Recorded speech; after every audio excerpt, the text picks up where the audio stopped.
Yo, the name is Alpern, and it's now been about a day since the release of patch 1.6 for Company Heroes 3, and in this video I'll just be going through the entire balance sheet. I won't be talking about everything, but I'll be discussing the most important changes that I think from a balance perspective. I just want to give a huge shout out to this patch. I think it's very good in many directions, and not to mention the fact that you are actually just getting this new content, these new battle groups for completely free if you just log in and claim them. So I think that's huge. I think it's a lot better than patch 1.5, which, you know, you had those two battle groups, but for $17 I think this is actually massive. And I think it's very important that they add this type of content, which is free. Really cool. I also know we got confirmation there is more content which we haven't seen before included in this patch, which we still haven't seen. There's going to be added new skins into the rotation in the coming weeks, so look out for that. But I also do want to point out, while this patch is really good, I do think there are still a lot of room for improvement. There is a massive list of bug fixes included in this patch, but there are still quite a few bugs present in the game. In my very first game session of this, I experienced quite a few, such as minesweepers not detecting mines still, or you can see here on the screen Dumai having a bit of a donut encounter, even though they put out a full document explaining the donut problem and how they fixed it. It can apparently still happen. So there are still a lot of room for improvement. With that said though, there is a lot of very good stuff in this patch, and I definitely think this is so far the best version of Company of Heroes 3 that we've had. So yeah, enjoy my talking here, or rambling about the balance changes, and yeah, enjoy. Fine, we'll go through it all. Obviously, 2 new battle groups. We won't discuss this too much because we're just gonna have to play it, right? And I also did a summary of the abilities on my YouTube if you want to check that out. Here is some new maps for 2v2, 3v3, and 4v4, much needed. No map vetos in this patch, it got postponed. Surrender did not get postponed. You have it right here, as well with if you leave a game without surrendering, you're gonna be put on a cooldown. We also have accolades and mission select. This is actually quite nice, especially for me who haven't played through the entire Italian campaign. You can just pick the missions and just play them instead of doing the kind of honestly boring top-down Total War-esque campaign. And accolades is like missions around these.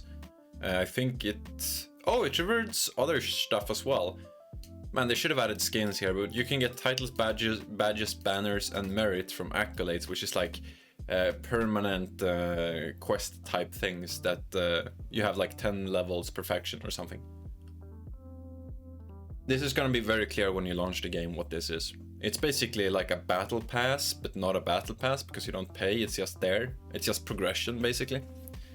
So that's cool. I was hoping there would be skins here though, but titles, badges, and banners, that's nice. And some merit. So yeah, AI improvements, challenges, color decal settings. This is something I'm looking quite forward to. You can remove the color decals of your team's color, which is nice. Makes the units look a lot better, in my opinion. Some UI improvements. We won't really go into these. Lots of UI bug fixes, unit attack behavior. This is just to make it on par with CoH1 and CoH2. This was also this was something you could actually abuse, the weapon upgrade refunds. You could if you selected two sections, you could get cost reductions and still get the ability of the upgrade. Say you go recon, you could get it for 20 munitions, but that's now fixed. So this is more of a bug which you could abuse that they've fixed. So yeah, some machine gun changes, nothing too major. They just want it to pin slightly faster, essentially. So that way, if you're charging a objective and you get suppressed while trying to decap it, you're gonna get pinned before you actually cap the point. So the MG actually defends the point. This is a good change in my opinion. It did take a bit too long to pin before. and that's different from suppression, of course. Height combat, this is actually quite massive. They're removing the height bonus, no longer ignores the cover component. Why this is massive is mostly for garrison play. If you have a unit in garrison and they get on the second floor or a roof or the third floor or like anything, you know, this mechanic is dynamic. So if you do that, you actually ignore cover, which makes garrisons a lot stronger. But also in like garrison versus garrison engagements, like on Pacino, where you can shoot towards the church from the left side, the left side would get a cover bonus, which would nullify the church cover. Essentially, so it doesn't even show the icons that you get the height combat from those garrisons. So this is actually a massive improvement on garrisons. Road to Tunis also comes to mind. You have that major structure in the center with roof positions for your infantry, and if you get up there, all the cover surrounding that point, and there's a lot of cover, right? There's a lot of like stone walls surrounding that, and all that cover just becomes nullified if you put a squad inside of that garrison. So this is actually a massive improvement. It only gives a flat accuracy bonus now. This is really nice. I really like this. Mines, this is another quite major component. They are limiting the model cap to 2. I was hoping they would go full on CoH2 here, where it's always 2. That's not the case. You can still get 1 model. So it's essentially 1 to 2 instead of being 1 to 3. So it's gonna make mines less RNG. There's gonna be less, not variance, the variance is still there, but it's gonna be less range of what can happen when you hit a mine with infantry. So this is just really good, in my opinion. I would still like it to be always 2. That way it's just, you know, it's not really that interesting if you lose 1 or 2 models, so just make it consistent is just better in my opinion, but this is a step in the right direction for sure. Recovery. I don't agree with this. They are making recovery a lot faster. This is like what? 50-60% speed reduction. So you're going to be recovering a lot faster, but when you recover a vehicle with a recovery truck, it's going to have less HP than it had before. So you're still going to have to repair it, but you're going to have to repair it for longer, because now you only get 10% HP back once you have recovered it instead of 25%. But you still recover it, right? So I'm not sure. I think this might be a bit too fast. We're gonna have to see. I think this mechanic in general is a bit silly, so I don't really want this to be good. I think it's more like a meme funny thing, and it should remain that way really. But still, the pretty major changes here. Sandbags, this is another one. They are increasing the sandbag build time a massive amount. It goes from 3 to 5 seconds to 10. That's like a 3x time. So you're not gonna be able to like plant 3 sandbags and wire it on a normal point anymore. You'll barely get 2 sandbags down without any wire before you cap it. So this is a really good change, because a lot of the units in this game that have sandbags also has wire. So you can always sandbag and wire, and you could always do that before capping, or before you finish capping. So it just made it very efficient. Now you have to choose, do I want to have a very fortified position but slower capture, or do I want to just keep capturing? Really good change, this one. Also, let's make sure we have updated CoH3 update. Patch just went live. It's 1900 Central European time, so you can download the patch, chat. Yes, Coastal Reserve still have a faster building time, otherwise it's standardized across all units to 10 seconds.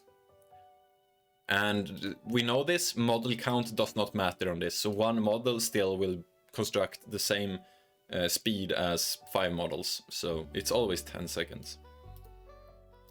Sniper buff, I don't agree with this, but it's very minor, just a tiny health buff and some manpower cost reduction. Probably fine. Still, I don't really like this, but okay. As long as they stop here, at least they did it moderately instead of, you know, making it an omega buff. Stealth detection. So this is a major overhaul of all the like mechanics. So each faction has 3 units, which has larger detection range. A lot of feedback we gave on this was that this does not make sense. The detection range is fine for the detector units, but the units selected don't really make a lot of sense, because you have units like Panzer Pioneers and the Recce package sections, but Ver doesn't get like G43 Jaegers. Like, there should be some sort of logic to which unit has this. So I feel like recon units, or yeah, just recon units in general should have it. So one thing you'll also notice here that the new recon squad, the light Australian recon squad, does not get the detector range, which is strange for sure, and it should definitely have that in my opinion. So yeah, I like the change, I like the overhaul, but they should add more units to these lists, and they should also add like an icon to make it very apparent which units are detectors or which upgrades give detectors. Flares. So flares, and as well as the planes now reveal camo. They did not before. Planes only revealed camo before if they were like pixel perfect above the camouflaged unit. Now the entire range, vision range of both flares and planes will detect units. So if you go USF Air Support Center with the reworked, we'll get to that, but they are reworking Air Support Center, so it will always give vision on its free recon pass. It actually counters the DAC battle group quite well, so that's something you could use for USF now, because we're going to see a lot of DAC. So if you want to play USF versus DAC, pick Air Support Center, and that way you can detect for free a lot to avoid the Fremen hiding in the desert. So sticky bombs, anti-tank grenades, and Panzerfaust, they did a lot of changes here. Mainly here, you know, the anti-tank grenades and sticky bombs, as it actually did less damage than the Fausts. Faust did 120, meanwhile anti-tank grenades and sticky bombs did 110 for some reason. They're streamlining this, which is a good thing. But now all the anti-tank grenades get 40 extra damage at Vet 2. Personally, I find this a bit strange. I don't think grenades or Panzerfaust should get more damage with more veterancy. I feel like that sort of breaks the logic. I also think that, you know, if you have like a unit, right, a Vet 0 unit, and then you have a Vet 2 unit, like, you know, the damage is going to be different on the snares on the same unit, which is, I think, is weird. Personally, I dislike that, because you know, snares are so integral. Like, this isn't really going to affect how you play. I'm having a hard time here to describe my thoughts, but it's not going to affect your play. But what will, I'll just scroll down to it, Grenadiers. So the Grenadiers are getting snare range with veterancy, which is even worse, right? Because a Vet 3 squad, like, how are you're gonna have to dodge it differently, even though it's the same unit, dependent on the veterancy level. So this affects both players, right? Because if you want to kite this, you're gonna have to keep track of your opponent's veterancy. I don't know. I find this it makes the mechanic very obscure. It makes it very complicated for absolutely no reason. No one is gonna keep track of your veterancy levels. So yeah, I find this a bit annoying. I'm not sure why they went this direction, but they wanted to buff snares. But scaling it with veterancy, personally, I think is in the wrong direction. Everything here is fine though, and they of course also increased the speeds of these. We had some very hilarious moments where a Kettenkrad, for instance, with its hilarious speeds, can actually outrun snares because they're so slow. So this is hopefully going to make that look a bit better. We'll skip this. Nothing too interesting. Faction balance. So the mechanized is getting a rework. Instead of having a repair station in your base, you can now designate a point. Any point that is, that's not a VP, so you can designate your like cutoff or like your fuel point, and that will like passively repair vehicles nearby. It won't repair while in combat, and if you want to switch, like the first time you use this, it's free, but if you want to switch, it costs 100 manpower. They're also reworking some of the upgrades from this support center, so specialized munitions is removed.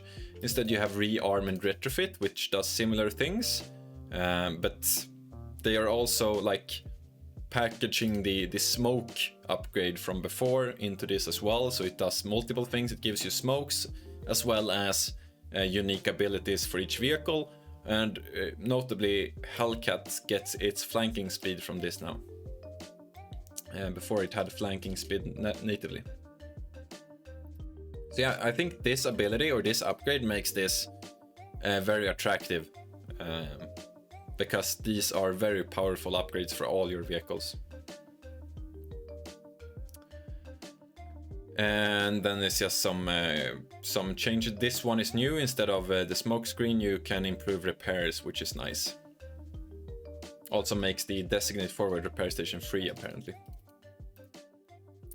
Infantry captain gets nerfed quite heavily. It goes from 4 to 3, gets a bit cheaper, but rather massive nerf here on its DPS since it's a free squad. Survival training and advanced logistics gets a massive fuel nerf. I think this is fine. If you play heavy infantry, I don't think you should have any vehicles. And these two were basically seeing play in every single USF build. Even though you went armored with like EC8s and shit, you still had both of these because they were so cheap fuel-wise. So I think this is good. Weapon Support Center, you get the improved rockets now from tier 1, which basically just increases the damage of bazookas from 40 to 60. If I remember my numbers. I think it's from 40 to 60. For 40 fuel, so it's very similar to... Whoa, no. It's very similar to bars, but for Zooks, essentially. Though it doesn't have any icon. So if you're facing this, you're not gonna be aware unless you hover over your HP to notice it. But yeah, I think this, most importantly, I think this buffs the SSF squads quite a bit. And sure, the Zooks as well. But I feel like the Zooks are just going to be like a stopgap before you get like Rangers or SSF anyway. Or potentially paratroopers. This buffs a lot of units if you get this. So yeah, a tiny nerf here for the bulldozer. Nothing like super. It gets a bit slower. I would have liked it to have a bit more cost just to differentiate these vehicles. A lot of late game vehicles in CoH3 cost the same. P4 and Panther, both 100 fuel. Matilda and Grant, both 90 fuel. Sherman and Sherman Bulldozer were both 90 fuel. Like, I feel like you could definitely differentiate their identities by changing their costs. This is a step in the right direction, but it should probably be like 120 or something, considering its performance.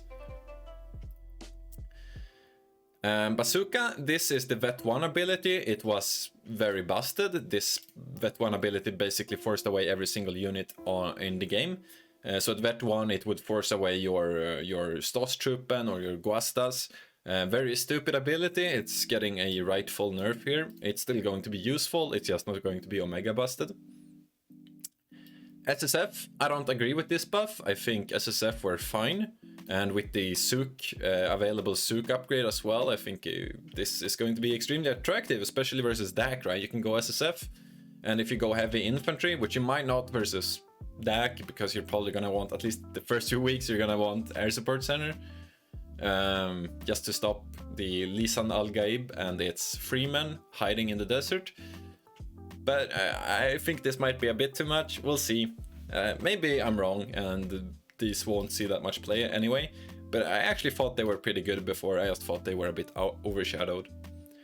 Rangers gets a nerf on their Vet 3, nothing massive, they're still really good.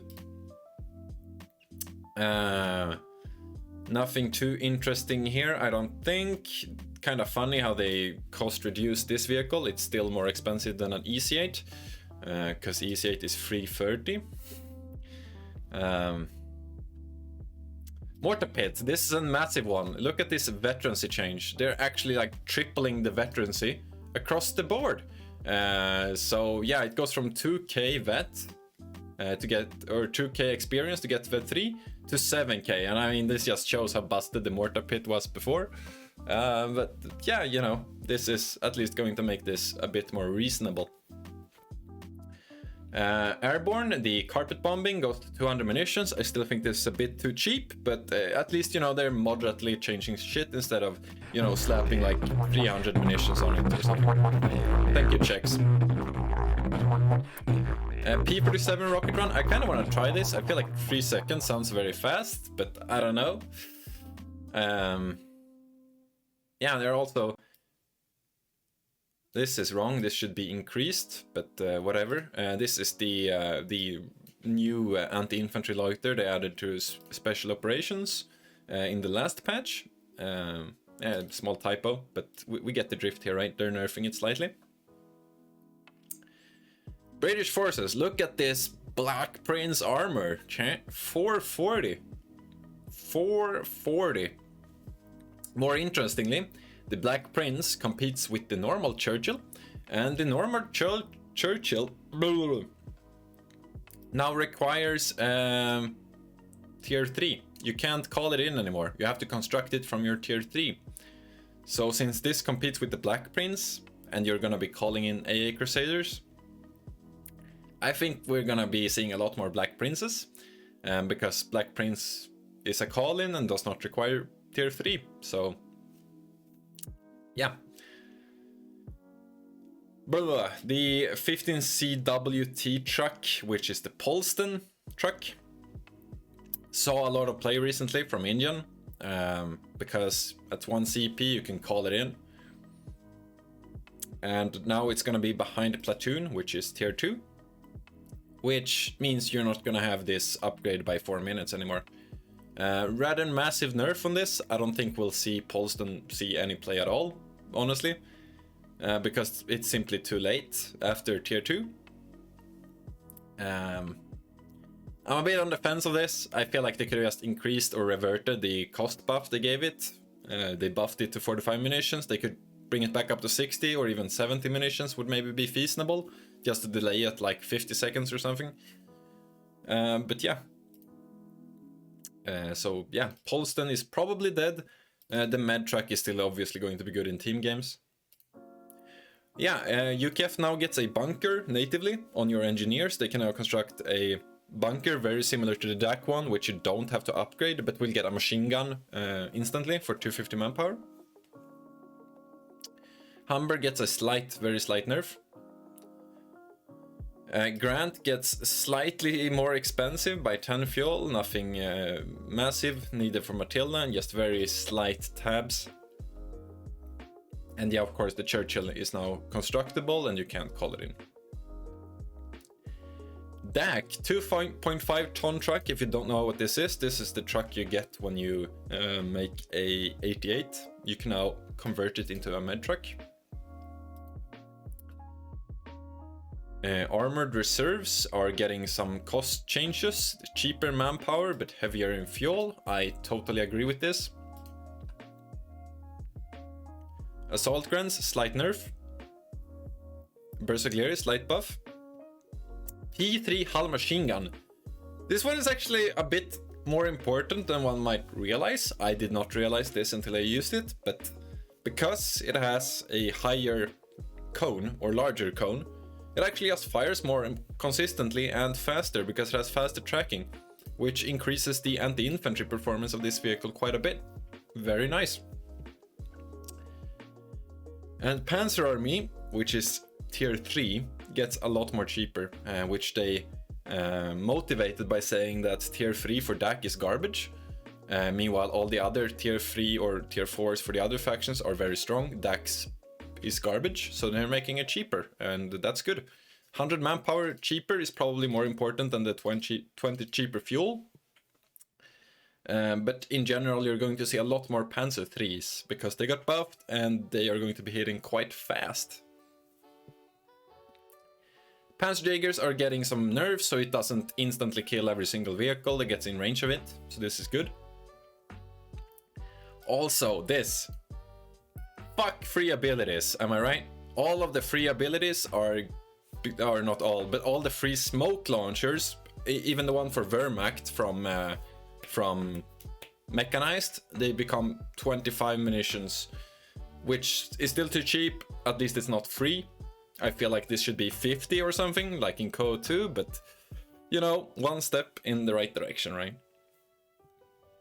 Office quarters. So office quarters is the upgrades that are global in your tier 1, tier 2, tier 3, tier 4. That gives your units to vet 1 and increases their veterancy gain. Now they're also affecting the battle group units like Atrad, etc. So yeah, it's nice. And the Panzer Command, which is tier 4, are becoming cheaper as well, which I guess is a similar motivation to the DAC tier 3. It's garbage. Gräns. Oh, I want to talk about this so much. I think this is amazing, except for the veterancy range changes here on the Faust. Gräns are actually viable. I can let you know that much. They are very nice, just natively, even without MP40s, which do become 5 munitions cheaper for some reason. But yeah, this AoE heal means you can delay your med bunker a lot longer. And, you know, you can actually like go 2 Gräns, and then if you go P Gräns, you can heal your P Gräns. You know, it just rewards tactical play a lot more. Because of this accuracy increase, they also have a lot higher DPS, which means they can actually win fights. And suddenly when you win a fight, you can heal, which is extremely strong. This is actually a massive buff on this unit. So look out for Gräns, try them out. I really like this unit now. P-Gräns are also getting buffs, so the mid-range, this is going to increase their DPS. And they get faster capture rate, and bundle nades mid damage increased, so bundle nades will be even stronger. I don't know how you're supposed to dodge them yet, because I feel like you can't dodge this grenade, but we'll see. Maybe this gets reverted in the next patch. Yada yada yada, stug. Yeah, nothing too massive, just some small buffs. The G43 gets buffed on the Jaegers. Again, they are not a detector unit with this upgrade, which is very strange. Verbal nerf, this is pretty massive. It goes from 3 to 2 on the model cap that they can damage. So yeah, pretty massive. Maybe we finally get something else but verbals for Wehrmacht. Slight nerf to the 2 to 1 as well.